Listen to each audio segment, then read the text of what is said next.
नमस्ते फ्रेंड्स, मैं तृप्ति शाह IIIM की ओर से एक बार फिर आपके सामने एग्जिमप्रेन्योर के टॉक शो के साथ। हमारा ये जो टॉक शो है, हमारे एक्सपोर्टर या इम्पोर्टर बने हुए जो हमारे विद्यार्थी हैं, हमारे पार्टिसिपेंट्स हैं, हमारे स्टूडेंट्स हैं, जिन्होंने कुछ अलग करके दिखाया है, उनका ये शो है। हम बातचीत करेंगे आज हार्दिक अकबरी, जो हार्दिक पटेल के नाम से भी जाने जाते हैं। पटेल हैं, फैमिली यहाँ सूरत में है, और आज हम बात करेंगे हार्दिक की खुद की जर्नी। 2015 में उन्होंने IIIM में कोर्स किया था। सूरत की सबसे पहली बैच में हार्दिक आए थे। हार्दिक को कुछ नया करने का मन था, और उनके बैकग्राउंड फैमिली में जो हैं वो फार्मेसी में है, मेडिकल स्टोर रखते हैं, और उस हिसाब से इन्होंने भी फार्मेसी की हुई है। तो आज हम हार्दिक से जानेंगे उन्होंने कैसे अपने फादर के बिजनेस से हट के इसी बिजनेस को लेके, इसी इंडस्ट्री, फार्मास्यूटिकल इंडस्ट्री को लेके ही, पर अपने फैमिली के बिजनेस से थोड़ा सा हट के अपना एक्सपोर्ट इंपोर्ट का इंटरेस्ट कैसे इम्प्लीमेंट किया, कैसे एक्टिव किया, और आज 3.5 साल हो गए हैं, वो अभी भी यही कर रहे हैं। तो हम जानेंगे हार्दिक पटेल से कि वो कैसे एक्सपोर्ट इंपोर्ट करते हैं, रादर एक्सपोर्ट करते हैं। Thank you for coming here Hardik. आपका स्वागत है हमारे एग्जिमप्रेन्योर टॉक शो में, और आपके बारे में थोड़ा सा हमारे व्यूअर्स को बताइए प्लीज़। मेरा नाम हार्दिक पटेल है। मैंने यहाँ पे 2015 फर्स्ट बैच से इंपोर्ट एक्सपोर्ट का कोर्स किया था, क्योंकि हमारा family background basically from pharmacy था। तो कुछ हम सोचा कि ऐसे एक्सपोर्ट में हम कैसे आए। तो फिर एक फ्रेंड ने बताया कि IIIM कोर्स ज्वाइन करो। फिर IIIM कोर्स ज्वाइन किया। तो फिर जैसे एक कोर्स कुछ सैटरडे संडे हो रहा था, तो 2.5 मंथ का कोर्स था। तो लास्ट जब बैच था, मेरा लास्ट क्लास था, सेशन, तब तक मेरे पास नॉलेज काफ़ी सारा आ गया था कि बायर्स को हम कांटेक्ट कैसे करें, कि बायर्स के साथ कैसे हम जुड़े रहे। तो वो यहाँ पे बहुत अच्छा रिस्पांस मिला मुझे। फिर यहाँ पे जो दिया गया था, भाई ऐसे बायर्स को कांटेक्ट करो आप, फिर तो वो बहुत अच्छा उससे रिस्पांस मिल रहा था मुझे। हार्दिक, आपके प्रोडक्ट नहीं सिलेक्ट की? नहीं, प्रोडक्ट हमारे में क्या फार्मास्यूटिकल होता है, तो हर एक कंट्री वाइज अलग अलग वो लोगों की डिमांड रहती है। वो मैं बात बाद में करते हैं हम, पर प्रोडक्ट मतलब फार्मास्यूटिकल, तो आपने वो पहले से ही तय कर रखा था कि मैं फार्मास्यूटिकल में ही करूँगा काम? हाँ, मैंने तय इसलिए किया क्योंकि मुझे ट्रेडिंग करना था। तो ट्रेडिंग के लिए कोई एक प्रोडक्ट सिलेक्ट नहीं रहता कि भाई इसमें मैं ट्रेडिंग करूँ। ट्रेडिंग मतलब फार्मास्यूटिकल में जो भी बायर्स की जो भी रिक्वायरमेंट्स है, वो यहाँ के मैन्युफैक्चरिंग करके देना है। वेरी इंपॉर्टेंट पॉइंट, बायर की रिक्वायरमेंट को जानना चाहिए। ये बहुत ही सुंदर बात बताई आपने कि हम लोग अपने चीज़ें सेल ना करें, पर बायर को क्या चाहिए वो समझे। हार्दिक जब फार्मास्यूटिकल लाइन में ही है, उन्होंने B.Pharm भी किया है ना? आपने B.Pharm भी पढ़े हैं, तो B.Pharm किया है, इसलिए इनके लिए प्रोडक्ट फार्मास्यूटिकल ही रही। अभी आपने बोला कि बायर को जो चाहिए वो फार्मास्यूटिकल में हम प्रोडक्ट अपनी बना के देते हैं, और ट्रेडिंग, मर्चेंट ट्रेड, एक्सपोर्टर हैं आप। तो HS कोड कैसे आप ढूंढते हो?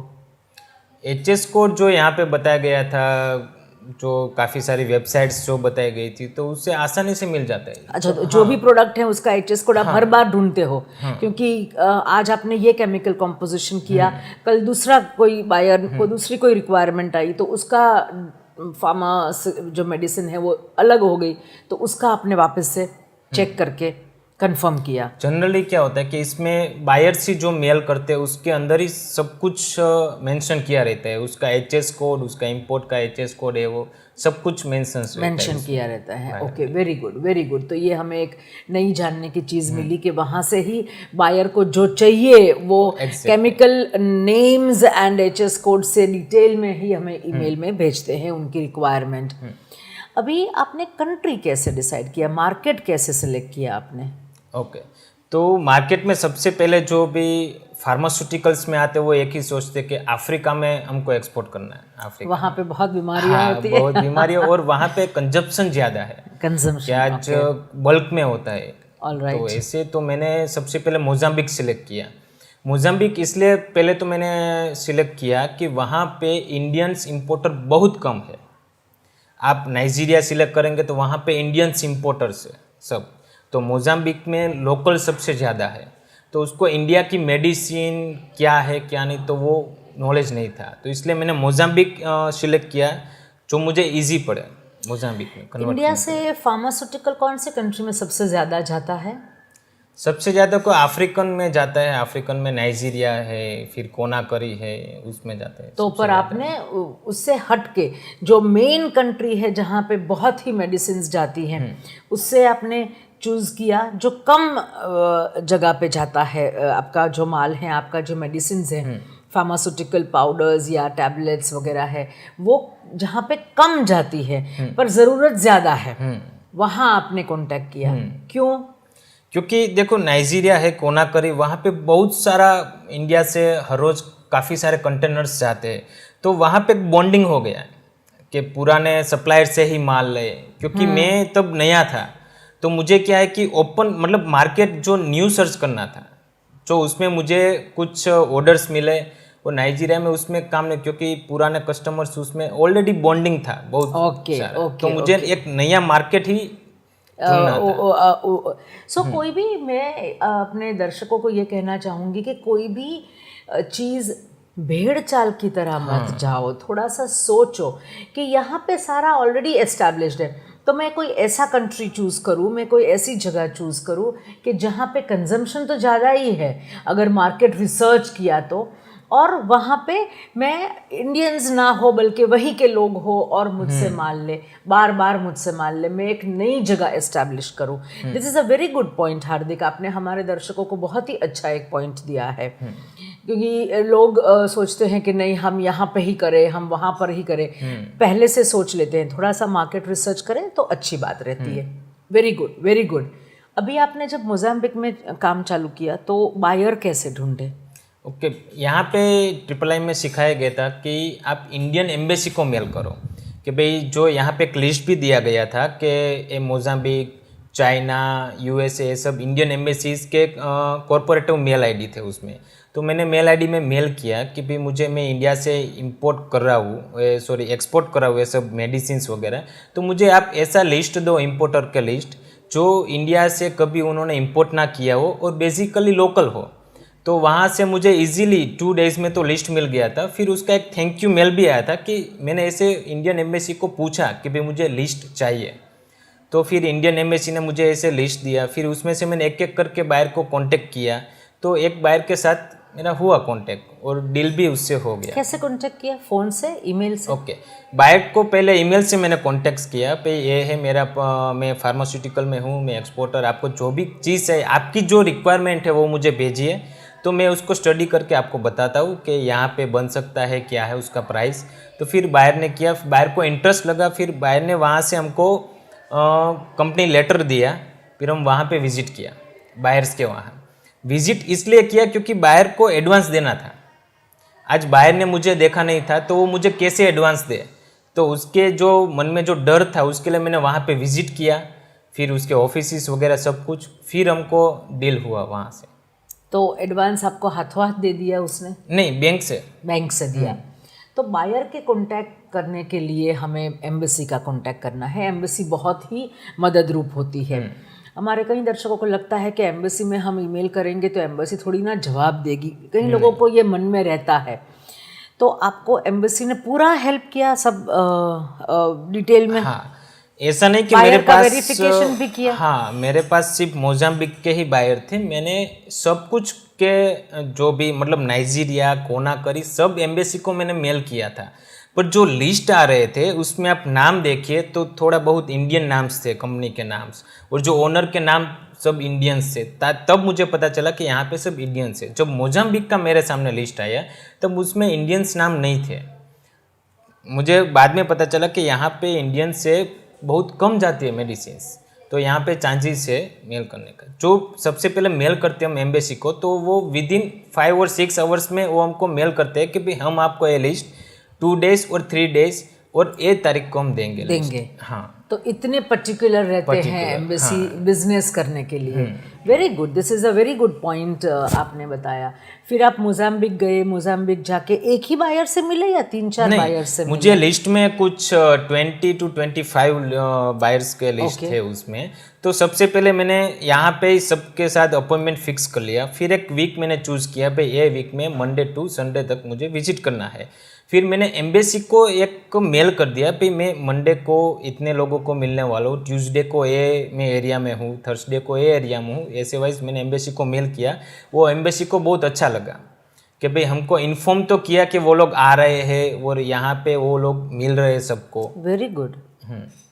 तो आपने अपना ऑफिस अपनी असिस्टेंट एम्बेसी को बना दिया कि भाई ये मेरा प्लान है, आप देखिए ये जेन्युइन बायर्स हैं कि नहीं है। तो एम्बेसी से वेरिफिकेशन भी इन्होंने करवा लिया। एम्बेसी को इनकी गतिविधि का भी पता था कि आज के दिन में कितने लोगों को मिलेंगे, कल के दिन में कितने लोगों को मिलेंगे। तो embassy felt very good that embassy is not only involved in giving names of the buyers, embassy also is involved in the business meetings. तो आपने उनको मिले जो बायर्स को, वो एम्बेसी की ऑफिसेज में ही मिले कि कहीं बाहर उनकी ऑफिस बायर की ऑफिस में भी मिले? क्योंकि मुझे बायर्स को उसकी ऑफिस में मिलना था, इसलिए मैंने एम्बेसी को सबके लोकेशंस दिए। All right. क्योंकि वो एम्बेसी के ऑफिस में मीटिंग नहीं होता है, तो इसलिए मैंने पहले लोकेशन दे दिए पे ये बायर को मैं मिलने वाला हूँ, ये बायर का एड्रेस है और इसका लोकेशन है। ये सारा लोकेशन, ये टाइम पे मिलूँगा, ये एड्रेस, ये सब आपने मैप आउट किया होगा। मैप में जाके यहाँ से यहाँ की दूरी कितनी है, आप कैसे जाओगे, कैसे करोगे। तो it is a very well planned activity. इसमें कोई आपको हेल्प की ज़रूरत रही थी एम्बेसी से? नहीं, हेल्प तो नहीं, क्योंकि गूगल मैप में सब कुछ मिलता है, क्योंकि पूरा एड्रेस था उसमें। तो वो एड्रेस वाइज गूगल मैप से डायरेक्ट मिल गया भाई नज़दीक कौन सा है, 2 किलोमीटर्स में कौन सा है। तो फिर वो मुताबिक पहले तो अपॉइंटमेंट था मेरा, भाई यहाँ पे अपॉइंटमेंट लूँ, फिर उसके बाद मंगलवार को यहाँ पे अपॉइंटमेंट लूँ, तो सब पहले से फिक्स। पूरा काम सिर्फ दिमाग, मोबाइल फ़ोन और लैपटॉप से ही होता है। चाहे फार्मास्यूटिकल हो, चाहे अनियंस हो, चाहे कॉटन हो, चाहे टेक्सटाइल हो, कोई भी प्रोडक्ट हो, पर वो काम अपने दिमाग से लेके और आता है एक्शन में मोबाइल फ़ोन से बातचीत करने के लिए, और लैपटॉप जो है वो आपको तो कुछ और रिसर्च करवाने के लिए आपको हेल्प में आती है। तो ये काम आप अपने जगह पे बैठ के आराम से कर सकते हो। ये हुई हार्दिक भाई की एक्सपोर्ट की बातें। Now this is what he has done as far as the product and the market is concerned. अभी हम जानते हैं कि उनको सर्टिफिकेट्स क्या क्या लेने पड़े और कैसे शिपमेंट गए इनके। तो हार्दिक, आपके शिपमेंट कैसे गए और सर्टिफिकेशन क्या क्या लिए?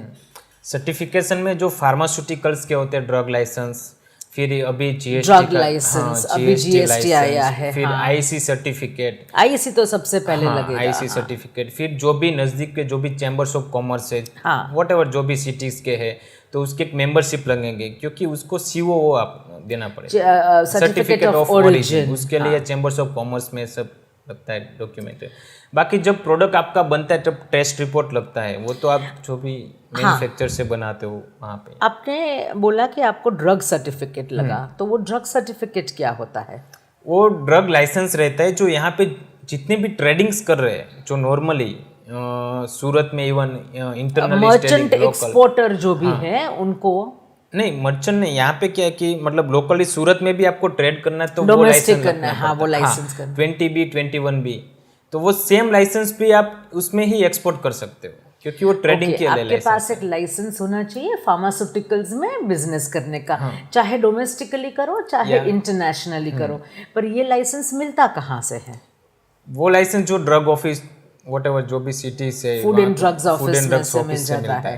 ओके, एफडीए की ऑफिस जो इंडिया में रहती है, अपनी लोकल ऑफिस जो होती है, उसके कुछ पैसे वैसे कुछ आपको याद है? 3,000 है कुछ। 3,000 एंड रिन्यूएबल है? हाँ, renewable every 5 years। Every 5 years you have to keep renewing. और ये हो गया आपका आईसी लाइसेंस, आपका ड्रग लाइसेंस, और ये आपने चालू कर दिया। फिर आपने बोला कि आपने आरसीएमसी लिया, एक्सपोर्ट प्रमोशन काउंसिल में रजिस्टर हुए हैं आप? नहीं, उसमें फार्मास्यूटिकल में रजिस्टर नहीं हुए हैं, ऑल राइट। एंड देन आपको गवर्नमेंट बेनिफिट के लिए तो वो चाहिए ना, फार्मास्यूटिकल का RCMC रजिस्ट्रेशन कम सर्टिफिकेशन कम नहीं, हाँ, मेंबरशिप। गवर्नमेंट बेनिफिट की बात कर, जब मेरा शिपमेंट गया था तब 3% कुछ मुझे रिबेट मिला था, पर ऐसे सर्टिफिकेट की रिक्वायरमेंट नहीं थी।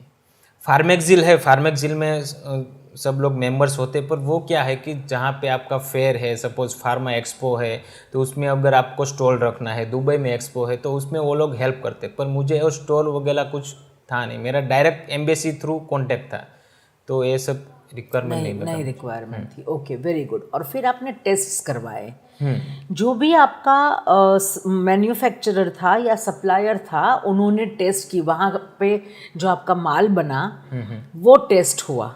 नहीं, हाँ, उसमें पहले मुझे मैन्युफैक्चर ने मतलब जो मेरा इंपोर्टर है, बायर्स, उन्होंने बस इतना ही बताया कि मुझे ये प्रोडक्ट चाहिए, तो मैंने बताया ठीक है, ये प्रोडक्ट हम आपको बना देंगे, पर आप वहाँ का कोई भी एक सैंपल दीजिए, क्योंकि क्या वो सब कलर्स पे मेंटेन रहता है, डिपेंड रहता है, फिर उसकी डिज़ाइन पे डिपेंड रहता है, जो यहाँ पे जो चल रहा है प्रोडक्ट, जो कलर में चल रहा है, सपोज आप डाइक्लोपेरा लीजिए तो पिंक कलर का रहता है, आप पैरासीटामोल लीजिए तो स्काई कलर का रहता है, तो वहाँ पे कुछ अलग कलर रहता है। तो मैंने पहले वहाँ से सैंपल्स मंगवाए, फिर वो मुताबिक डिज़ाइन किया, फिर वो सेम कलर मैंने मेंटेन यहाँ पे किया, फिर जब हमारा सैंपल वहाँ पे अप्रूव हुआ बायर्स ने, फिर जाके हमको फाइनल ऑर्डर मिला।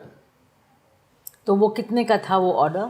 वो ऑर्डर था 28 USD, 28,000 $28,000 USD, डॉलर्स। और कंटेनर साइज 20 फीट। 20 फीट। और माल कितनी क्वांटिटी में गया? सब अलग अलग साइज थे उसमें, बॉक्सेस साइज, तो कुछ 513 बॉक्सेस हुआ मेरा। नहीं, पर 20 फीट कंटेनर भेजा आपने? फुल कंटेनर, फुल कंटेनर भेजा, ओके, FCL भेजा। FCL। अभी आपने एक चीज़ बताई, हमें थोड़ा सा और समझाइए उसमें, कि आपने एक चीज़ बताई कि यहाँ पे पैरासीटामोल है तो उसका कॉम्बिनेशन कुछ और है, और वहाँ पे पैरासीटामोल है उसका कॉम्बिनेशन कुछ और है, वो डिफरेंट होता है। पर आप वो कलर मैच करते हो ताकि पेशेंट्स को लगे कि हाँ ये ही दवाई है। तो ये क्या कॉम्बिनेशन होता है, वो कैसे पता चलता है? वही लोग हमें बताते हैं? हाँ, तो मतलब जनरली बायर तो उतना ही बोलते हैं कि हमको ए प्रोडक्ट और एक कॉम्बिनेशन चाहिए, पर मैंने ये सब वहाँ से मंगवाए सैंपल्स इसलिए क्योंकि मुझे उसको रिपीटेडली डील्स करनी थी। अगर मैं यहाँ पे जो चल रहा है कलर कॉम्बिनेशन और डिज़ाइन वो सब वहाँ पे भेज दूँ तो मेरा एक ही बार माल जाएगा। ये टैबलेट होती है? हाँ, ये टैबलेट की कलर और डिज़ाइन आपने हाँ, बताया, डिज़ाइन। ओके। तो क्या है कि अगर वहाँ पे सेम में मतलब ट्राई करूँ कलर्स और डिज़ाइन, तो आपकी ब्रांड भी वहाँ पे बनी हाँ, रहे। और रिपीटेडली मुझे ऑर्डर्स मिले, क्योंकि बायर मुझे फर्स्ट टाइम डील कर रहा था, तो अगर मतलब उसको ज़्यादा हम एग्जैक्टली प्रोडक्ट दे तो वो कुछ अच्छा हो सकता है। According to the body constitution of any region or any country, the medicines are changed. The medicine composition is changed. So, thus, what Hardik Bhai is trying to tell us is कि वही paracetamol है, यहाँ पे 500 mg की है शायद, तो वहाँ उनको 1000 mg की चाहिए। This is just an example, a very vague example I am giving. Why? Because वहाँ पे उनको ज़्यादा चाहिए, उनका बॉडी कंस्ट्रक्शन, बॉडी कॉन्स्टिट्यूशन जो है वो ऐसा है कि दवाई उनको ज़्यादा चाहिए, या कहीं और जाओ तो वहाँ दवाई कम चाहिए, तो वो डोजेज कम करते हैं। So pharmaceutical will not have the same in exports, it will not have the same medicine that you have over here. So it will, I'll give you an example. If you are using a Combiflam over here in India, in other foreign countries there is a medicine called Panadol. And although the basic chemical might be the same, the grams or the mg, the milligrams and the combination of it differs. So this is what anybody in the pharmaceutical line will have to understand and accordingly supply to your buyers in the other country. अभी आपने बोला कि testing करवाना है, ये testing कहाँ से करते हैं हम? ओके, पहले जब हमारा फुल मटेरियल बन जाता है, जब पहले जो भी मेडिसिन से, तो एक टेस्टिंग इन हाउस होता है। वो कौन करता हाँ, है? जो मैन्युफैक्चर, जहाँ पे मैन्युफैक्चरिंग हुआ है वो इन हाउस टेस्टिंग है। फिर एक टेस्टिंग होता है थर्ड पार्टी। थर्ड पार्टी जैसे कि टेस्टिंग, कोई एग्जांपल देंगे, हाँ, कोई एग्जांपल आप NABL एक्रीडेट लैब, जो भी NABL NABL Accredited lab। Accredited lab में आप करवा सकते हो। हाँ, तो हर एक सिटी में 2 और 3 लैब होता है, जैसे सूरत में भी है, सब एवरी सिटीज में होता है। उसका एक टेस्ट रिपोर्ट होता है। जब अपना पूरा गुड्स जो कंटेनर से जब JNPT मतलब मुंबई पोर्ट या वॉट एवर पोर्ट पे जाए, तो वहाँ पे एक थर्ड पार्टी टेस्टिंग होता है। वो जो कंट्री में हमको एक्सपोर्ट करना है वो कंट्री से होता है थर्ड पार्टी टेस्टिंग, तो वो एक टेस्टिंग होता है। Engage an agency on the port, मतलब वो पोर्ट पे एजेंसी चली जाती है। बायर आपका वो टेस्टिंग एजेंसी को अपॉइंट करेगा खुद के खर्चे से, और वहाँ पे एक टेस्टिंग होता है, random testing of the material that you have, goods that you have in the container. वो एजेंसी आपको पता है नाम क्या होता है उसका? वो डिपेंड रहता है आपका शिपिंग लाइन। सपोज मर्स लाइन है, कोई भी शिपिंग लाइन हो, शिपिंग लाइन के डिपेंड्स होता है कौन से एजेंसी से हो। अच्छा, तो वो CHA ही कॉन्टैक्ट करके देता है। CHA। All right, very good. तो CHA आपको टेस्टिंग के लिए भी कोई करके देंगे, और ये पैसे देंगे इसके बायर। और वो जो रिपोर्ट आता है, that report is the final report of what are the chemical compositions going in this container, and that is exactly what is written in the PO or the PI and आपकी जो invoice है उसमें, और buyer ने जो specifications दिए हैं, इस तरह से आपको बायर आपका माल रिजेक्ट करे कि ये चीज़ सही नहीं है, कैन बी अवॉइडेड। तो ये इंस्पेक्शन होता है, क्वालिटी टेस्ट होती है, उससे बायर से माल रिजेक्शन की कोई संभावना ही नहीं रहती है।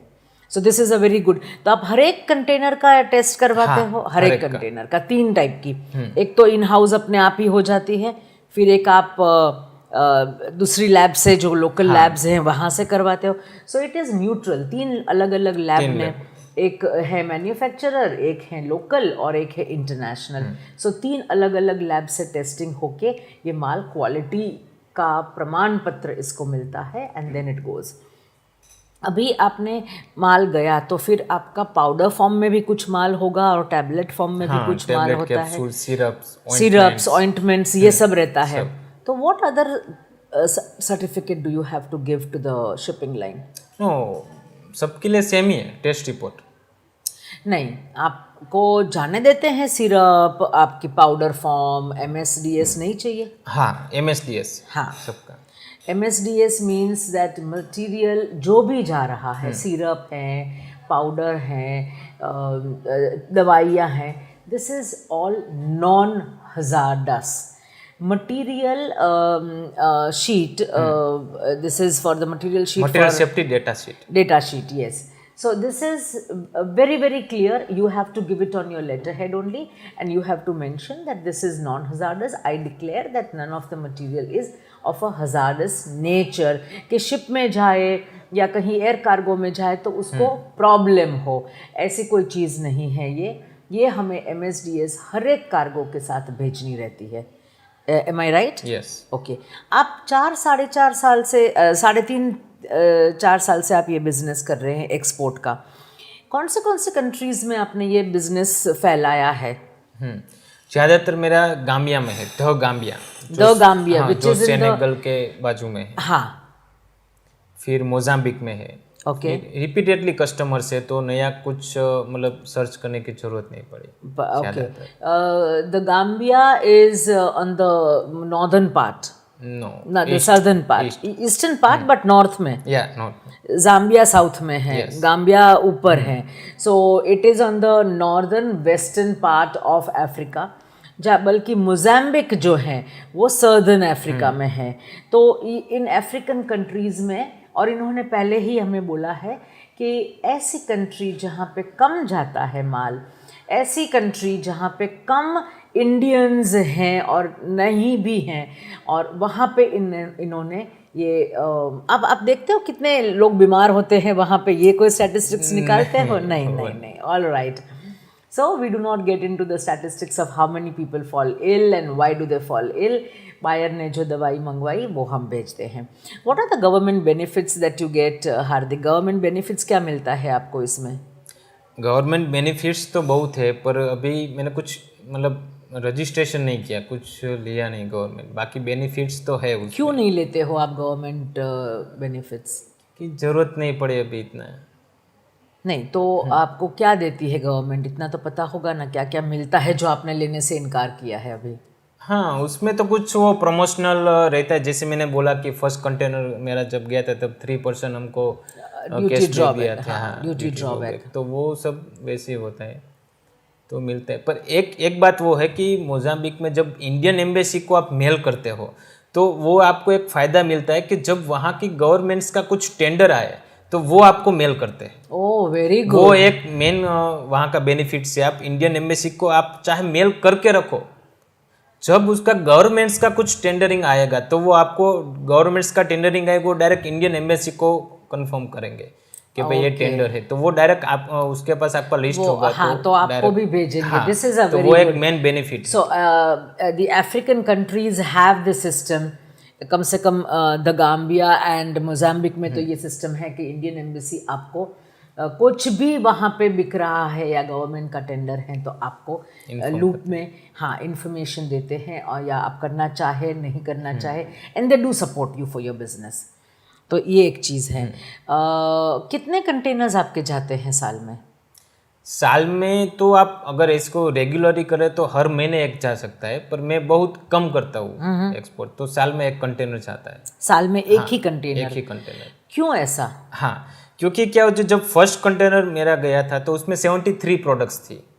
तो FCL तो एक ही जाता है, बाकी उसमें से 3 प्रोडक्ट चाहिए तो 2 प्रोडक्ट चाहिए, तो वो एयर शिपमेंट रहता है. All right. कंटेनर हर साल एक ही जाता है, पर छोटे छोटे कार्गोज एयर शिपमेंट में 3-4 प्रोडक्ट्स हैं तो वो एयर कार्गो में चला जाता है. सो रेगुलर हमारा एक्सपोर्ट तो होता है, एक्सपोर्ट होता ही है. आप समझते हो कि this is a better business than आपका रिटेल बिजनेस? हाँ, ऑब्वियसली, क्योंकि इसमें इतनी मेहनत, आप जहाँ पे आपका कंफर्ट हो, जहाँ पे आप लैपटॉप लेके बैठ सकते हो, मोबाइल लेके बैठ सकते हो, उसके लिए नहीं कि आप डेली एक जगह पे जाओ, डेली वही रूटीन करो, एक ऑफिस लो. हाँ, ऐसे एक ऑफिस लो, ऐसे नहीं. आपको घर में कंफर्ट हो तो वहाँ पे लैपटॉप आप कर सकते हो, उसमें काम मोबाइल से काम कर सकते हो आप. एंड आप कहीं पर भी बैठ के, you don't need employees, you don't need assistant. आपका जब मन किया आपने कर लिया. ये एक कलाकार जैसा है कि जब कलाकार का मूड आए तो वो पेंटिंग करने लगता है, आप एक्सपोर्ट करने लगते हो. वेरी गुड हार्दिक. और कुछ कहना चाहोगे आप हमारे स्टूडेंट्स को, अभी जो एक्सपोर्ट इंपोर्ट करना चाह रहे हैं या उस लाइन में आगे बढ़ रहे हैं डॉक्यूमेंटेशन वगैरह, तो उनको कुछ मैसेज आपसे मिलेगा? ये एक्सपोर्ट इंपोर्ट का मैंने काफ़ी यहाँ पे मेरे साथ में भी जिन्होंने क्लास किया था वो बोल रहे कि हम साइड बिजनेस करेंगे एक्सपोर्ट इंपोर्ट. बट आप साइड बिजनेस नहीं, उसको आप मेन बिजनेस बनाओ, क्योंकि इसमें बहुत कम इन्वेस्टमेंट है, क्योंकि एडवांस पेमेंट का वो सब है, तो बहुत कम इन्वेस्टमेंट है. इसको अगर आप मेन बिजनेस बनाएंगे तो काफ़ी फ़ायदा मिलेगा आपको. साइड बिजनेस से तो काफ़ी अच्छा ही इसमें है. और एम्बेसी के साथ जुड़े रहिए. मेन तो वो बात है, एम्बेसी के साथ जुड़े रहिए. All right. And you can visit a lot of countries. ये तीसरी बात है. आपने कितनी कंट्री श्रीलंका घूम के आए हो? श्रीलंका में 3 टाइम्स गया, फिर मोजाम्बिक गया था. मोजाम्बिक गए. Thank you Hardik very much for the information. आपका एंथुजियाज्म आपके चेहरे पे दिख रहा है, that you are very confident. And बहुत अच्छा लगा आप यहाँ आए, और हमारे दर्शकों को भी अच्छा लगेगा. मैं मानती हूँ कि ये एक नया टॉपिक है, फार्मास्यूटिकल्स और नए कंट्रीज़, अफ्रीकन कंट्रीज़. हमारी आपसे गुजारिश है कि अगर आपको हमारे एग्जिमप्रेन्योर टॉक शोज़ अच्छे लगते हैं, आपको ये शो हार्दिक पटेल का अच्छा लगा, तो आप इसे लाइक ज़रूर कीजिए, कमेंट ज़रूर दीजिएगा. अगर आपको कुछ और इन्फॉर्मेशन चाहिए please comment. We do reply all the comments, and please share it with your friends. They might like it and they might want to start their export import business in this. So like, comment, share and हमारी channel subscribe करें तो आपको updates मिलती रहेगी, and you will enjoy the world of export and import. Thank you so much. जय हिंद.